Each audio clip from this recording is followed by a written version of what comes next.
이렇게 연휴 전날이라 오늘 휴가들 안 가시고 이렇게 강좌에 와주셔서 감사드리고, 오늘 말씀드릴 내용은 사실 이제 연휴 끝나고 생길 수 있는 그런 열이 날 때 고려해야 되는 질환, 또 생각할 수 있는 질병에 대해서, 그리고 우리가 어떻게 예방을 할 수 있는지에 대해 말씀을 드리도록 하겠습니다.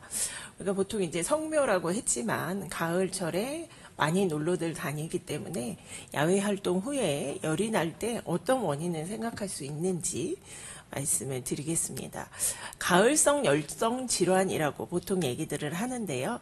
오늘 말씀드릴 가을철 발열이 생기는 이런 열성 질환은 크게 네 가지를 우리나라에선 생각할 수 있습니다. 쯔쯔가무시 많이 들어보셨죠? 빈도로 따지면 쯔쯔가무시가 가장 많고요. 또 가장 이슈가 돼서 뉴스에 많이 나오는 게 중증 열성 혈소판 증후군이죠. 살인진드기 하면서 방송에 나온 거, 그리고 신증후군 출혈열, 렙토스피라증, 이렇게 네 가지에 대해 얘기를 드리겠습니다. 사실 가을철 발열 질환, 가을철 열성 질환, 이렇게 이름이 굉장히 많이 얘기들을 하고 있는데요. 왜 이런 말이 나왔을까요? 이게 특징적으로 이렇게 가을철에 유난히 많이 발생을 하는 열이 나는 질병들이 있습니다. 우리나라에 국한된 병도 있고 우리나라 외에 다른 세계적으로 발생하는 질병 종류도 있지만, 우리나라에서는 특히 가을철에 가을 초겨울까지에 많이 발생을 하고 있습니다. 이렇게 많이 발생하는 이유들은 뒤에 이제 질병의 특징을 보시면 알겠지만, 대부분 가을에 우리 학교 다닐 때 생각해 보면 봄에 소풍 가고 가을에 소풍 가거나 뭐 야유회 가거나 운동회 하거나 날씨가 좋으니까 그렇게 많이 하죠. 그래서 이런 야외 활동의 증가로 인해서 생기는 질병들이라고 생각하시면 되겠고요. 그게 그래서 예방을 하는 데에도 이 뭔가 야외 활동과 관련돼서 조심하면 병에 덜 걸릴 수 있다라는 생각이 아마 드실 겁니다. 근데 문제는 이렇게 가을철 열성 질환들이 갑작스럽게 열이 나는 질환이면서, 또 하나는 적절히 대응을 못했을 때 사망률이 매우 높을 수 있는 질환들이라는 거죠. 그래서 빨리 적절하게 대처를 하는 게 중요한 병입니다. 이 질병, 이거는 조금 옛날 사진인데요. 질병청 사이트에 들어가면 지금도 나와 있는 가을청 열성 질환이라는 조심해야 된다라는 포스터입니다. 보시면 이게 논인 것 같죠? 노란색, 황토색으로 그려져 있어서, 그래서 논밭에 이런 야외에서 주로 생기기 때문에 조심해야 된다.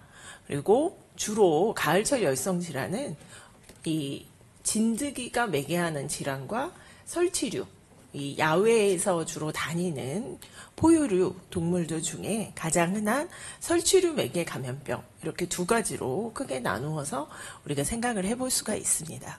그럼 첫 번째로 이제 진드기 매개 질환을 먼저 말씀드리겠습니다.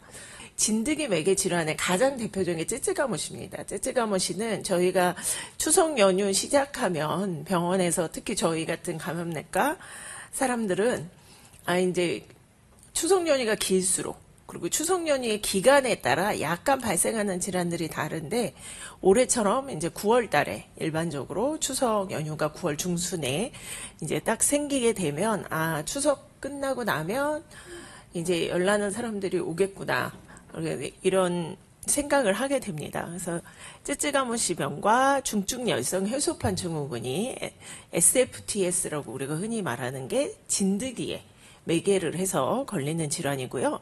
진드기의 종류는 서로 다릅니다. 그래서 쯔쯔가무시는 털진드기, 그리고 중증 열성 혈소판 감소증은 참진드기, 소참진드기라고 얘기를 하는 참진드기에 물려서 생기는 건데, 초기 증상은 거의 유사합니다. 아주 높은 고열, 근육통, 그리고 뭐 배도 아프고요.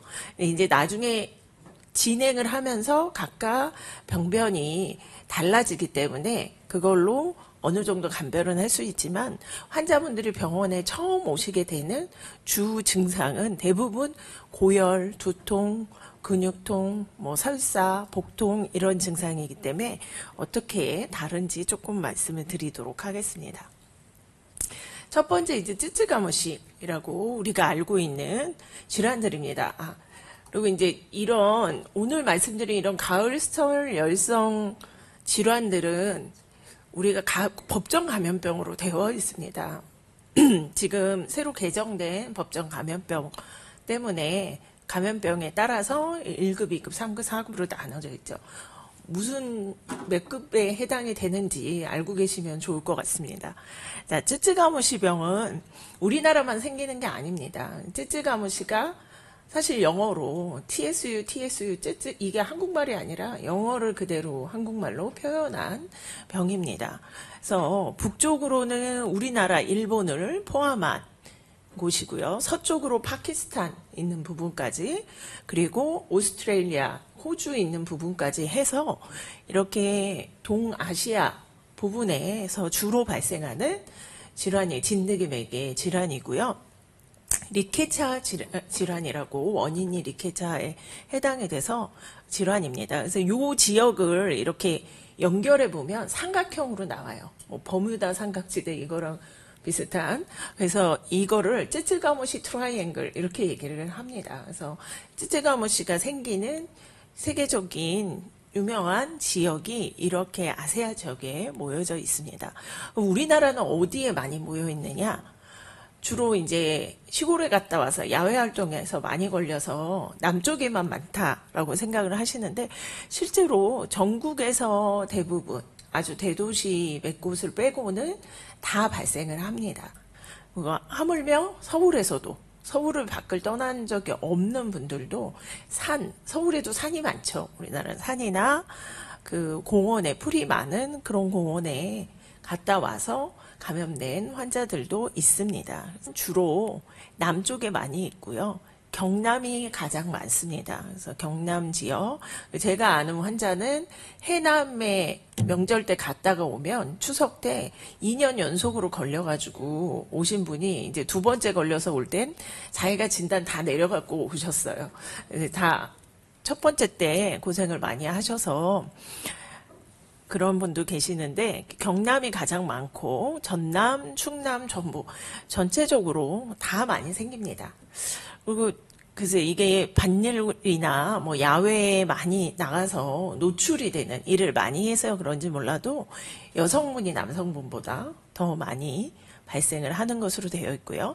그리고 연령은 뭐 전 연령층에서 보면 범위가 뭐 1살에서 101살까지 발생된 환자들의 나이가, 그런데 평균적으로 60대 정도에서 발생을 하고 있어서 주로 이제 밖에 많이 일을 하시거나 밭일을 하시거나 뭐 이런 산에 등산을 주로 다니시거나 밤따러 많이 다니시거나 뭐 이런 연령층이 많이 걸리는 것으로 알려져 있습니다.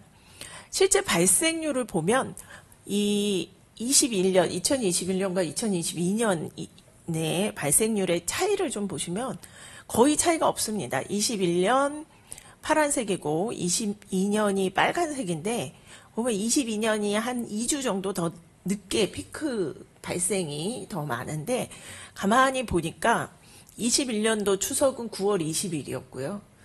22년도 추석은 9월 9일이었습니다. 연휴가 2주 정도 더 빨랐어요. 그래서 보면 유행한 주수가 2, 3주 차이가 나는 게, 확실히 추석 연휴, 뭔가 연휴 때 야외에 많이 벌초하러들 많이 다니시죠. 시골에도 가시기도 하지만, 고향에 하지만 이런 것들과 관련돼서 역시 교과서는 틀린 게 없다. 교과서에 나온 그대로 많이 발생을 하고 있습니다.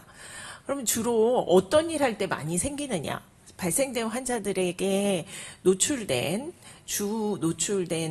병력을 조사를 해보니까 추정 감염 요인이 가장 많은 건 텃밭 작업입니다. 그러니까 이 이제 경기도 일대에서도 많이 생기는데요. 경기도에 생기시는 분들은 집이나 전원주택이나 아니면 뒷산의 일부를 이제 약간 뭐 이렇게 텃밭처럼 채소를 키우거나 하시는 분들이 작업을 하고 나서 걸리는 경우들이 있고요.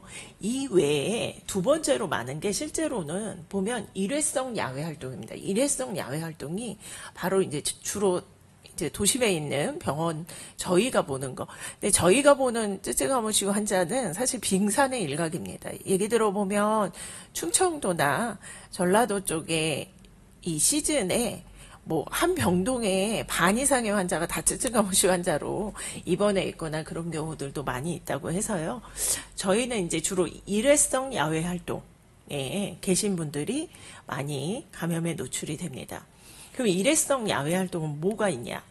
주로 이제 산책, 등산, 또 뭐 밤이나 도토리, 뭐 남이섬에 밤 주스러 가서 많이 걸려오는 경우들도 있고요. 감 따러도 가고 이런 게 보면 성묘나 벌초 전부 다 가을에 많이 일어나는 일들입니다. 그래서 가을철에 많이 발생을 한다라고 알고 계시면 되고 원인은 이제 오렌티샤 츠츠가모시라는 리케차 종류의 리케차가 들어와서 병을 일으키는데 그게 이 진드기가 아닙니다. 진드기가 이러한 리케차균에 감염이 됐을 때 리케차에 감염된 이 균에 감염된 진드기한테 물려야 사람에게 감염이 생깁니다. 그래서 진드기에 물렸다고 많이 걱정돼서 이제 뭐 요즘은 뭐 그런 캠핑 같은 거 많이 가시죠. 갔다 오대산 뭐 이런 데 캠핑 갔다가 살인 진드기에 물린 것 같다고 오시는 분들이 있는데 그렇게 진드기에 다 물린다고 걸리진 않습니다. 그래서 진드기 중에 이렇게 원인균이 되는 균에 감염이 되거나 또 뒤에 다른 질환 또 바이러스에 감염이 된 진드기가 물었을 때 그리고 그 물 때 진드기가 갖고 있던 원인균이 사람 안으로 들어가서 감염을 일으킵니다. 그래서 주로 이러한 털 진드기 자세히 보시면 털이 좀 이렇게 북실북실하게 나 있는데요. 털 진드기가 사람 피부를 물어서 감염을 시킬 수가 있습니다. 그래서 이렇게 증상은 어떤 게 있느냐? 주로 일주일에서 3주 사이에 잠복기가 있는데요. 그래서 이제 야외에 놀러 갔다 와서 빠르면 뭐 5일, 일주일 뒤부터 열이 나거나 몸살이 생기면서 증상이 생기기도 하고 또 어떤 분은 거의 3주가 다 돼서 생기기도 합니다. 이렇게 잠복기가 있고 난 다음에 특징적으로 아주 갑작스러운 발열이 생기고요. 뭐 오한 이런 열이 나면서 동반되는 증상들 근육통, 두통 뭐 이런 건 다 생길 수 있고요. 특히 이제 결막충혈, 눈도 충혈이 되고 임파선이 붓기도 합니다. 그러면서 환자분들이 잘 찾아갖고 오시는 분도 있어요. 특히 이렇게 보이기 쉬운 장소, 이 손에 보시면 손등에 가운데에 보면 가피가 있습니다. 손에 보면 손이 불긋불긋하게 발진이 나요 있죠. 이런 피부 발진이 생기는 게 특징인데 이게 열이 나면 다들 열꽃이라고 생각하세요. 할머니들이 아 이거는 열꽃이야. 이상하게 생각 안 하거든요. 피부에 뿔긋뿔긋하게 나타나는 게 이게 두드러기처럼 막 심하게 튀어나오는 그 발진이 아니기 때문에 아 그냥 열나서 열꽃이 생겼다라고 그냥 넘어가시는 경우들이 있는데 피부에 발진이 생기고 자세히 찾아보면 이렇게 까맣게 가피가 생긴 부분이 있습니다. 이게 진드기가 물은 자국에 딱지가 생길 때 이렇게 가피가 생기고요. 이거를 보면 사실 검사, 진단을 위한 검사 별로 필요 없이 그냥 아 임상적으로 저희가 쯔쯔가못이다라고 진단을 할 수가 있고 치료약을 이 경구항생제를 투여를 할 수 있습니다. 경구항생제 치료는 굉장히 잘 돼서요. 하루만 먹어도 증상이 확 좋아지는 경우들이 많이 있습니다. 그래서 이렇게 가피를 발견하면 아주 운이 좋게 금방 명의가 되는 거죠. 저희가 흔히 말하는 명의가 될 수 있는 방법이 환자분한테 쏙쏙들이 이런 가피가 있는지 찾아보는 겁니다. 근데 실제로 이렇게 잘 보이는데 가피가 있지 않아요. 진드기는 특성상 다른 데도 다 그렇지만요. 이게 접히고 속에 돼 있는 부분에 잘 있습니다. 잘 몹니다. 그런 부위를. 그래서 보면 가장 뭐 많이 발견나는 부위는 아까처럼 손이나 뭐 발등 이런 데 생기면 금방 발견할 수 있어요. 근데 이 종아리에 3군데나 물리신 분도 있었는데 이게 실제로 이렇게 너무 잘 보이는 데 있으면 환자분들이 잘 몰라요. 그냥 다쳐서 딱지에 앉았다, 뭐 벌레가 물렸다 이렇게 생각하시는 경우들이 있는데 이제 동반된 증상하고 같이 보시면 아 이게 진드기에 물린 가피입니다. 근데 이렇게 잘 보이는데 물리는 경우는 별로 많지 않습니다. 주로 가장 대표적으로 보이는데 이렇게 겨드랑이, 그 다음에 사타구니, 그 다음에 두피 안에, 머리 두피 안에도 실제 많기 때문에 이렇게 의심되는 환자가 오면 저희는 이제 막 속속들이 찾아보고 환자분한테 샤워할 때 더 속속들이 속살을 잘 이렇게 까맣게 물린 부위가 있는지, 팬티 끈이 있는 부분, 뭐 브라 끈이 있는 부분 이런 부분에 물리는 경우도 굉장히 많아서 그렇게 찾아보라고 얘기를 하고 이런 부분을 찾게 되면 사실은 진단은 여기서 끝나고 바로 치료로 넘어가게 됩니다. 실제 혈액에서 항체 검사를 하면서 진단을 할 수가 있고요. 이 가피는 실제 교과서에도 환자 중에 50%만 발견할 수 있다고 그래요. 있는데 못 발견하는 경우도 있고 눈에 띄지 않게 가피가 조금 늦게 오신 분들은 가피가 떨어져 나간 자리에 까맣게 가피가 없는 경우들도 발생할 수가 있습니다. 그리고 발진도 이렇게 보면 약간 그냥 열나서 빨간 것처럼 되게 경계가 명확하지 않은 이런 발진이 몸통이나 팔, 다리에 발생되는 게 흔합니다. 그래서 이런 열나면서 이런 증상을 발생시킬 수가 있고 이렇게 진단을 하면 항생제 치료를 해서 치료를 할 수 있습니다. 두 번째는 이제 이 진드기 매개 질환 중에 중증 열성 혈소판 감소증입니다. 이게 살인 진드기라고 흔히 말하는 것들이고요. 살인 진드기는 분포율이 약간 다른데요. 보시면 좀 특징이 있죠.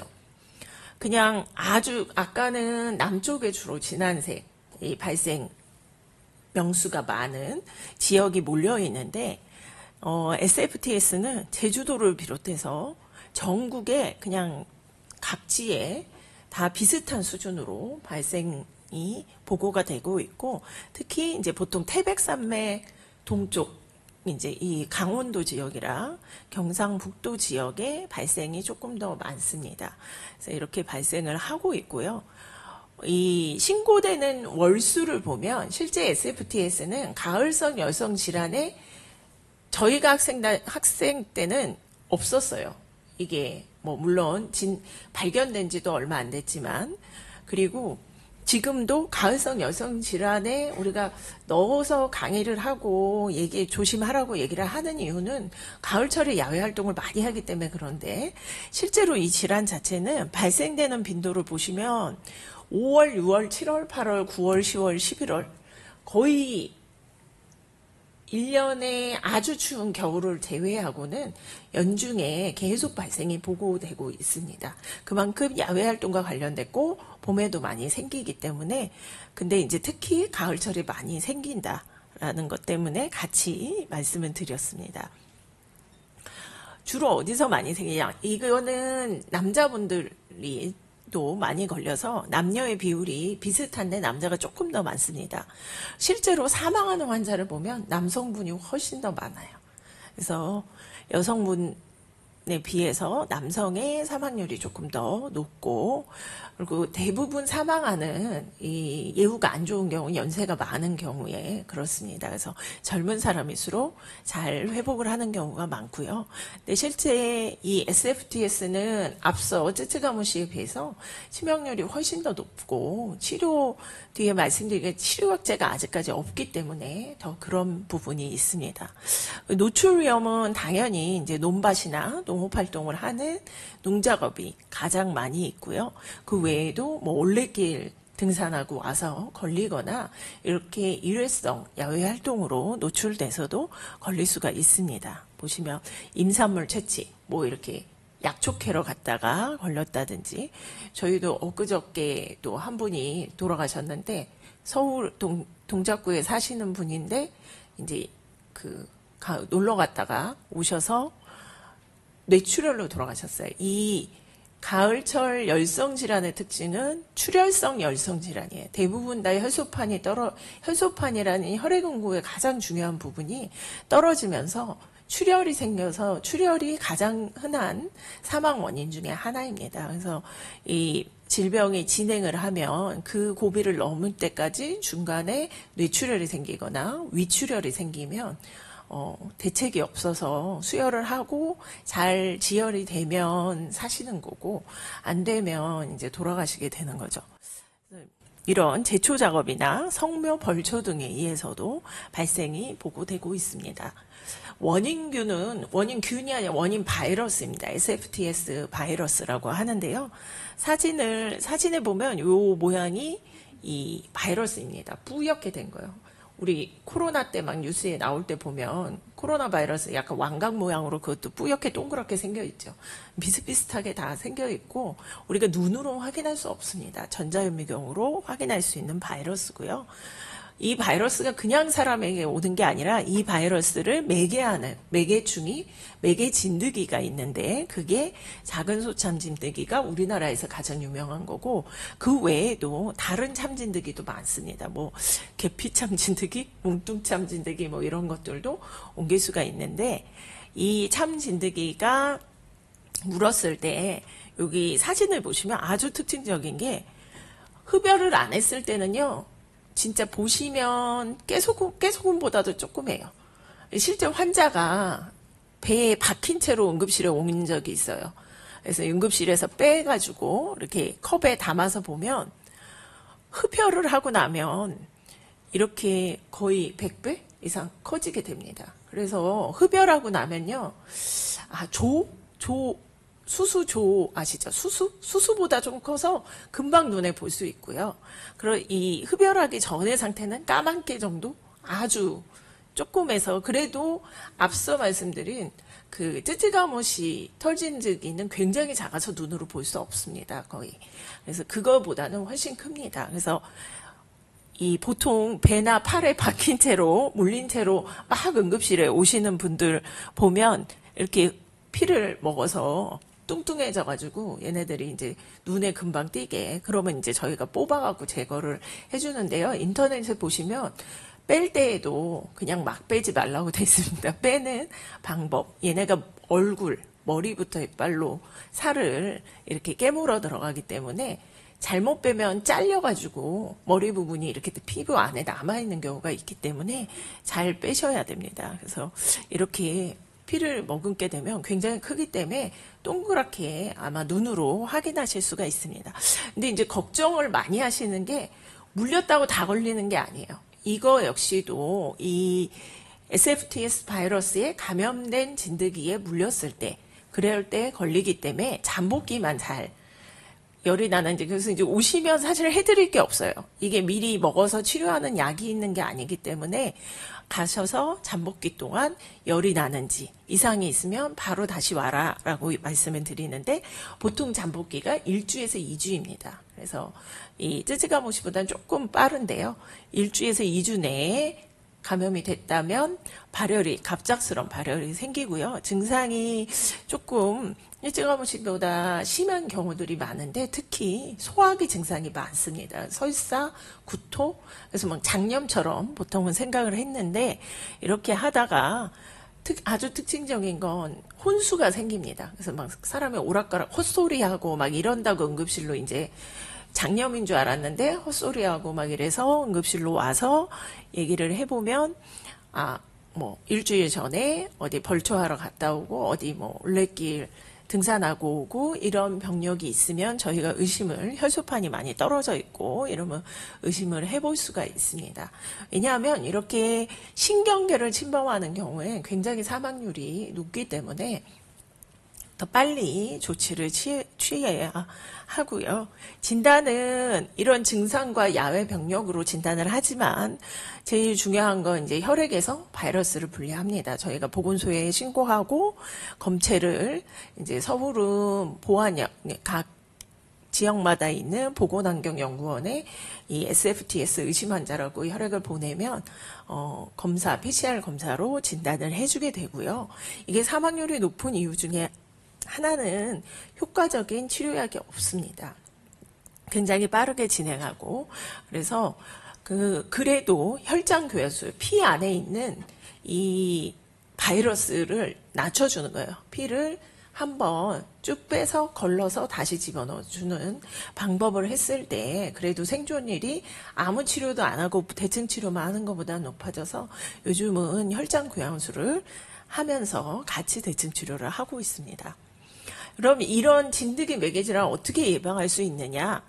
이거는 아마 사이트, 여기 노원구청에도 있을 것 같은데요.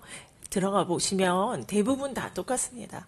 진드기가 많이 서식하는 야외 지역에 이렇게 돗자리 깔지 않고 맨 바닥에 눕지 말고 앉지 말아라, 가능하면.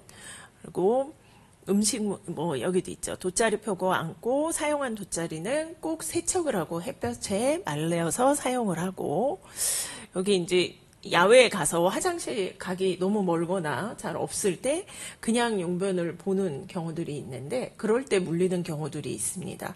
그래서 그 풀숲에 앉아서 용변을 보지 말고, 그리고 야외 활동을 하고 왔을 때에는 바로 탈의를 다 해서 턴 다음에 세탁을 하시고 옷을 갈아입고 이렇게 다 샤워를 하시고 해야 되고, 또 야외 활동 시에 가급적이면 덥더라도 그래도 자외선도 있고 하니까요. 긴 팔, 긴 바지로 맨살의 노출을 최소로 하는 게 가장 좋고요. 곤충 기피제를 사용하기도 하는데 사실 이 진드기 기피제는 그렇게 인체에 좋지 않기 때문에 많이 사용할 수 없습니다.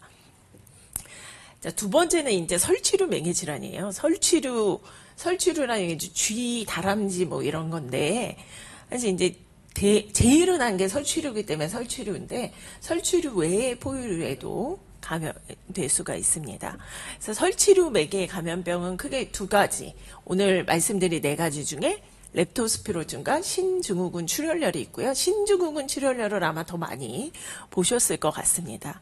한탄 바이러스, 우리나라 과학자가 발견하셨죠. 한탄강에서. 그래서 한탄 바이러스라고 이름이 지어졌고요. 이 중에 또 최근엔 증상이 조금 더 경한데, 서울에서 간 적이요. 야외에 간 적도 없는데 서울에서 걸렸고 증상이 조금 더 경하면서 빨리 진행되는 환자가 있었는데, 그 환자한테 보니까 바이러스가 좀 달라요.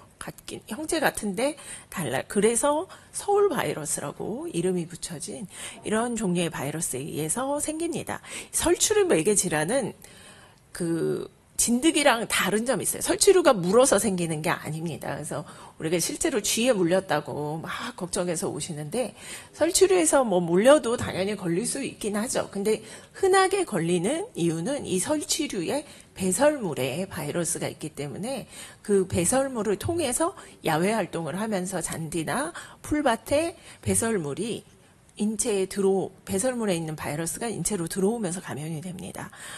이 역시도 앞서 말씀드린 두 질환과 똑같습니다. 고열, 근육통, 두통, 설사, 오한, 출혈 소견, 거의 초기 증상이 똑같아요. 그래서 이것만 가지고는 감별을 하기는 어렵습니다. 그럼 어떤 차이가 있는지를 좀 보겠습니다. 신주군 출혈열, 이게 이제 옛날부터 많이 알고 있었던 건데요. 요즘은 환자 발생이 많이 감소했습니다. 예전보단 감소를 했는데, 그럼에도 아직도 매년 400~500명이 보고가 되고 있고요. 실제 코로나가 많이 유행했던 연도 2020년 에서도 300명 정도가 발생이 된 바가 있습니다. 그리고 특히 이제 어느 위험 요인을 갖고 있는 야외 활동을 주로 많이 하고 그런 데 많이 다니는 직업을 가진 경우에 많이 발생을 하고 있습니다. 우리나라는 특히 이제 군인이라는 특정 이게 의무 복무가 있기 때문에 그 군인들이 부대에서 근무 쓸 때 그런 풀이 많이 있거나 이런 지역에 근무를 하는 경우에 이렇게 감염이 되는 경우들이 종종 있고, 실제 예전에는 많이 이 질환으로 사망을 했었습니다. 그래서 지금은 이렇게 예방접종이 있는 게 그나마 다행이긴 한데요. 예방접종을 하면서 환자 수가 많이 줄긴 했습니다. 근데 지금 모든 사람이 다 신증후군 출혈열 예방접종을 하진 않죠. 우리 도시에 보통 살고 있는 사람들은 이런 예방접종을 하지는 않고요. 예전에는 전부 다 맞자고 한 적이 있었는데 92년도쯤에 지금은 하이리스크, 그러니까 고위험군, 군인이거나 농어촌에서 이 노출이 많이 되는 농촌 지역에는 이 신증후군 출혈열 예방접종을 하고 있습니다. 분포는 보면 여기 보면 3%선 이남 있는 지역에 많이 발생을 하고 그 외에도 아래 지역, 뭐 전라도 지역이나 충청도, 경상북도 지역도 있습니다. 이 신증후군 출혈열은 오히려 남쪽 바닷가에 있는 경상남도 바닷가 지역에서는 발생이 거의 없다라고 보시면 되겠습니다. 그래서 이 신증후군 출혈열도 뒤에 렙토스피로증도 보시면 주로 발생되는 달이 8월 달부터 슬금슬금, 물론 봄에도 발생이 됩니다. 야외 활동을 할 때에는 언제든지 가능성이 있는데 신증후군 출혈열은 또 특징적으로 이게 배설물이 마르면서 건조해지면서 그걸 호흡기로 흡입하면서 걸리는 경우가 많아서 이제 주로 우기보다는 비 오는 여름철, 장마철엔 잘 안 걸려요. 오히려 건조할 때. 그래서 가을철에 많이 걸리지만 봄에도 걸립니다. 봄 활동도. 근데 렙토스피로증은 약간 물기가 많은 곳에 균이 많기 때문에 장마철부터 시작해서 가을철까지, 그러니까 가을비 올 때까지 쭉 추수하는 시기를 지날 때까지 발생률이 높습니다. 그래서 4개 뭐 병을 다 말씀드린 대로 보면 주로 발생하는 게 8월 말부터 9월, 10월, 11월, 12월 초이기 때문에 우리가 가을철에 열날 때 이 4개를 우리나라에서는 무시할 수 없고 이 4개 병이 아닌가라는 생각을 해야 합니다. 원인은 바이러스예요. 신증후군 출혈열은 원인 바이러스 말씀드린 한탄 바이러스가 거의 70% 차지하고 있고, 이렇게 예전에는 이 등줄쥐라고 이제 시험 볼 때 맨날 등줄쥐 복균 동물 등줄쥐만 하고 외웠는데, 지금은 이런 시궁쥐, 집쥐, 하물며 실험용 쥐에서도 발견을 할 수가 있습니다. 그래서 특히 이제 집쥐에서 나온 게 서울 바이러스라는 거고요. 이렇게 복균하고 있는 이런 설치류를 포함한 이런 포유류들이 이 배설물을 모든 체액이라고 하면 그런가요? 동물에서도 뭐 눈물이든 그런 거는 거의 양이 적겠지만 주로 오줌, 또 대변, 뭐 이런 배설물에 이 바이러스를 같이 배출을 하면서 복균을 하고 있습니다. 근데 사람에 있어서는 복균을 하지 않기 때문에 사람에서 사람 간의 전파를 일으키지는 않는 걸로 알려져 있습니다. 그래서 신증후군 출혈열이 같이 놀러 갔던 친구가 걸렸다고 해서 나도 그 친구랑 같이 밥 먹고 같이 했다고 걸리지는 않습니다. 그래서 이제 이렇게 만성 감염된 포유류들, 설치류, 대표적인 게 설치류 간에 서로 전파를 시킬 수 있고, 이 분변에 있었던 바이러스가 마르면서 사람에게 바람, 뭐 이런 야외 활동을 하면서 흡입하면서 호흡기로 주로 들어와서 혈액으로 들어가 감염을 일으킵니다. 물론 아주 일부에서는 상처가 있거나 이런 피부를 통해서도 전파가 될 수 있는데 침입을 할 수 있습니다. 바이러스가. 근데 아주 극소수고요. 대부분은 호흡기로 들어오게 됩니다. 증상은 뭐가 있느냐? 대표적 이 신증후군 출혈열은 아주 증상의 경과가 딱 정해져 있어요. 물론 경과의 기간은 예전에 아주 클래식한 예전의 증상과 요즘은 또 다르게 너무 짧게 지나가네 이런 기관이 경과가 없는 경우들도 있지만 주로 갑자기 잠복기 노출되고 2, 3주에 잠복기가 지나서 갑자기 열이 나면서 눈이 충혈되고 막 이 빨갛게 반점이 생깁니다. 혈소판이 떨어지고 출혈 경향을 보이게 되고요. 그러면서 혈압이 떨어집니다. 보통 이때 응급실로 많이 오시게 되는데 혈압이 떨어지는 경우가 있고, 혈압이 떨어지면서 소변이 안 나오게 되고요. 핍욕이라고 그러는데 이때 이제 투석을 하거나, 보통 신증후군은 신장을 주로 침범해서 소변이 안 나오게 만들기 때문에 우리가 신증후군이라고 많이 명명을 붙였는데 소변량이 줄면서 신부전이 생기고 이 시기를 잘 버티면 그 다음에 갑자기 소변이 많이 나옵니다. 막 몇 리터씩 소변이 나오면서 오히려 인욕이라고 그러는데 소변이 많이 나오는 시기가 되고 그리고 나서 회복기로 넘어갑니다. 근데 이 소변이 많이 나올 때 방심하기 때문에 이제 좋아지려나 보다 소변이 터져서 그럴 때 사실은 전해질 불균형과 탈수로 오히려 이때 사망을 많이 하시는 경우들이 있습니다. 그래서 이런 경과를 특히 보이고 있고요. 진단은 뭐 당연히 야외 활동력을 우리가 보고 혈소판이 떨어져 있고 이런 경과를 보이는 질환이면 일단 의심을 해서 치료를 시작하면서 검사를 보내서 한탄 바이러스에 대한 항체 검사 또는 PCR 검사로 진단을 할 수가 있습니다. 치료는 사실 이것도 역시 치료하는 항바이러스제가 없기 때문에 투석을 하거나 수액요법으로 탈수가 안 되게 전해질 불균형을 맞춰주거나 이런 대증요법을 하면서 회복을 하는 경우들을 회복을 시킬 수가 있습니다. 근데 이제 다행스러운 예방접종이 있다고 그랬죠. 그래서 예방접종은 지금 주로 군인이나 농부 등 직접적으로 노출이 많은 사람들이 그런 지역에서 접종을 할 수가 있습니다. 그리고 이제 실험실에서 이런 바이러스를 실험하는 실험실 종사자도 예방접종을 할 수가 있고요. 일반 병원에서는 예방접종을 할 수 없고 이 예방접종을 가지고 있는 보건소나 이런 곳에 문의를 해서 접종을 하실 수가 있습니다. 보통 접종은 3번 하는데 처음에 한 달 간격으로 2번 하고 1년 뒤에 한 번 더 하게 됩니다. 근데 얘기 들어보니까 군인들은 2번 맞는 분도 있고 한 번 맞는 분도 있고 3번까지 다 맞는 분들이 많지는 않더라고요. 그래서 이제 마지막으로 이제 가을철 열이 날 때 고려해야 되는 병 중에 렙토스피라증이 있습니다. 근데 렙토스피라증은 실제로 우리나라에 아직도 렙토스피라증도 몇백 명씩 발생이 되고 있습니다. 근데 빈도수는 지금 말씀드린 3가지에 비해서 중증 열성 혈소판 증후군보다는 많지만 이슈가 별로 안 되는 그런 병인데요.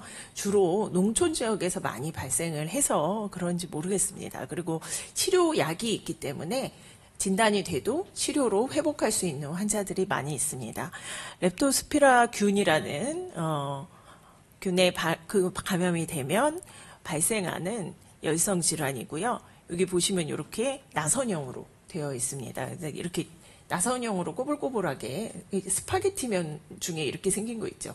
비슷하게 생겼는데 그렇게 뾰족하게 생긴 균이고요. 주로 가장 흔한 인수공통 감염병입니다. 이 렙토스피라는 사람뿐 아니라 동물도 감염을 시킬 수가 있습니다. 쥐, 개, 소 같은 포유류에 감염을 시켜서 유사한 증상을 일으킬 수가 있고요.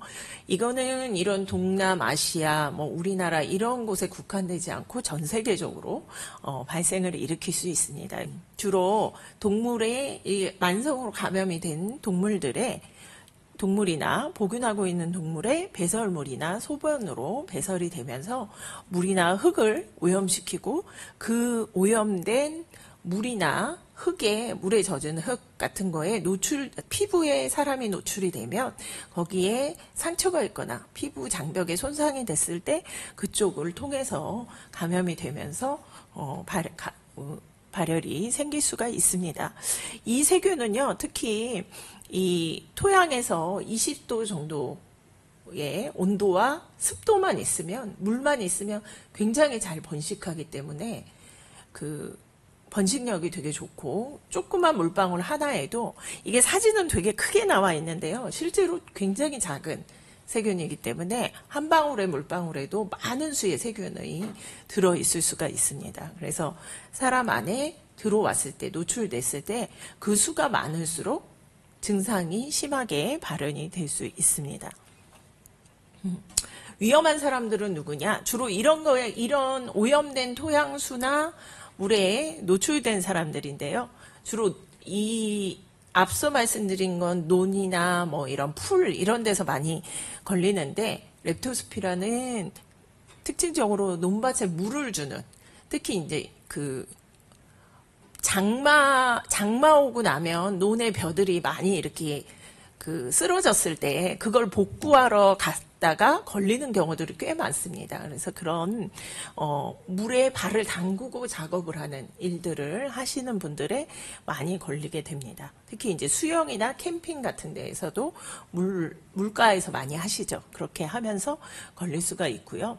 증상은 크게 1기, 2기 이렇게 나누는데 1기는 가볍게 앓고 넘어가는 경우고요.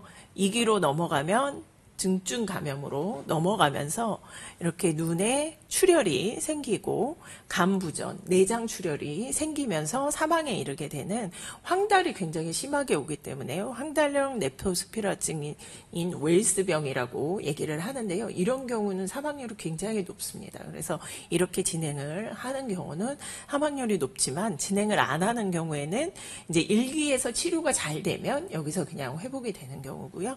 그렇지 않으면 출혈이 되게 흔한 거고 특히 폐출혈, 막 객혈을 해서 오시는 농부분이 8월, 9월에 농부가 객혈하면서 막 열이 펄펄 나고 이래서 오시면 저희가 이제 물에 잠긴 데서 일한 적이 있는지 이렇게 물어보고 이 렙토스피라를 치료할 수 있는 항생제를 같이 항생제를 우선적으로 치료를 하게 됩니다. 이렇게 눈에 출혈이 있게 되고요.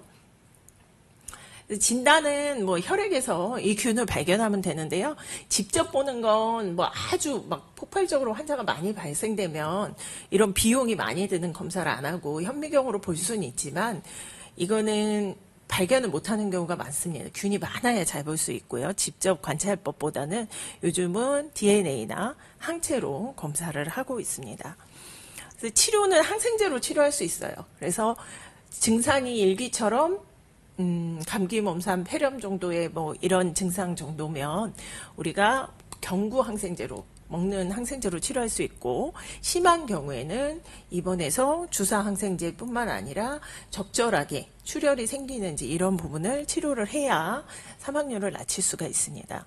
이런 렙토스피라 같은 이제 설치류에 의해서 생기는 건데요. 특히 이제 홍수가 발생되고 난 해에 렙토스피로증이 굉장히 많이 발생을 합니다. 왜냐하면 이제 물이 논밭을 넘치고 나면 이 설치류 같은 이런 야생동물들이 분변이 거기에 많이 있는 오염된 물들이 많이 분포를 하게 되기 때문에 사람에게 노출될 확률이 높습니다. 그래서 그럴 때 홍수물에서 작업하는 경우 반드시 이제 피부에 상처가 있는 경우는 다 방수가 되는 스포 드레싱을 하고 작업을 해야 되고요. 노출을 최소한으로 하는 것이 가장 중요합니다. 그리고 식품과 음용하는 음료수 같은 건 그런 오염된 물에 사용하시면 안 되고요. 특히 이제 야채나 이런 거 닦을 때 캠핑 가서 닦으실 때 홍수하고 나서 막 시냇물이나 이런 거기에 있는 지하수나 이런 걸 사용하시면 안 되고요. 깨끗하게 소독이 된 물, 수돗물 이런 걸 사용을 하셔야 됩니다. 그래서 그렇게 해서 노출을 가장 적게 해주는 게 예방접종이 아직은 없습니다. 그렇기 때문에 해야 되고 만약에 이런 활동을 하고 나서 이런 증상이 생겼을 때에는 빨리 의료기관을 방문하는 게 중요하겠습니다. 지금 말씀드린 4가지를 조금 요약해 보면 다 비슷해요. 다 비슷한데 이제 진드기냐 설치류냐 차이가 조금 있고 봄에도 발생될 수 있는 저희가 봄에 와도 이렇게 의심을 할 수가 있습니다. 그리고 이제 치료약이 있는 건 그나마 츠츠가모시나 렙토스피로증은 치료약이 있지만 바이러스가 원인인 아직 SFTS나 출혈성 신증후군은 치료약이 없기 때문에 이제 보존적 치료로 잘 넘기면 다행인데 그렇지 않다면 사망률이 보시면 렙토스피라증은 중증인 경우에는 20% 정도지만 경증인 경우에는 훨씬 더 낮고요. 출혈성 신증후군도 치료를 제대로 못했을 때 7%로 굉장히 사망률이 높은 편입니다. 특히 SFTS 중증 열성 혈소판 증후군은 6에서 30%. 그러니까 6%도 높은데 사실은 30%라면 고령 환자인 경우에는 거의 사망률이 10명 중에 3-4명은 사망하신다고 보면 되겠고 그래도 치료약이 있고 비교적 다행이면 다행인데 가장 많이 생기는 게 쯔쯔가무시병이거든요. 쯔쯔가무시병은 이 치명률은 1% 정도로 제일 낮아서 다행이라고 할 수 있겠습니다. 마지막으로 요약해 보면 진드기 매개의 감염증은 어쨌든 두 개 다 제6이 보시면 공통된 게 있죠. 노출을 최소화하는 게 제일 중요한 예방법. 그리고 예방접종이 있는 건 그런 위험에 자주 노출되는 직업이나 장소에 가시게 되는 경우에는 예방접종을 하시는 게 중요하고, 그리고 나서도 열이 나거나 이런 활동 후에 이상 소견이 나오면 그러면 의료기관을 빨리 찾는 게 중요하겠습니다. 네. 이상으로 강의는 마치고요. 질문 혹시 있으시면 질문해 주시면.